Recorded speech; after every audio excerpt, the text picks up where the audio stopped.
Muling naghatid ng kilig ang tambalan nina Kim Chiu at Paolo Abilino sa noontime show na It's Showtime.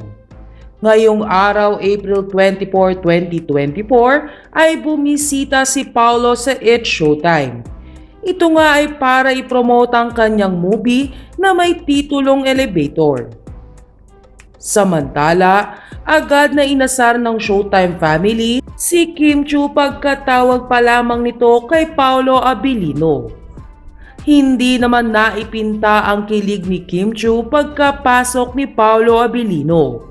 Maging ang mga It's Showtime host ay kilig na kilig sa dalawa. Napagkatuwan din ng Showtime family na gawin ni na Paolo at Kim Chiu ang iconic shoutout na "What's up madlang people?"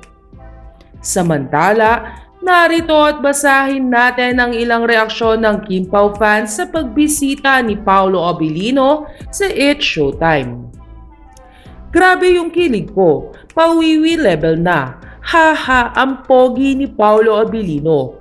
Parang Korean star si Lee Dong-wook. Sa haircut niya now. Kimi, maghulos dili ka. Haha. White looks good on them. They're so pure and sincere in supporting each other." Hay nako, hashtag Kim Pao. Sinasabi ko sa inyo, bawal magharutan sa live talaga. Hays, tas nagmachi-machi pa kayo. Hello!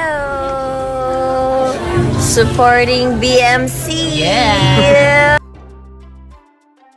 Sa kanyang movie. Showing tomorrow. Cinemas Nation. Ano kaya? Nakakatawa.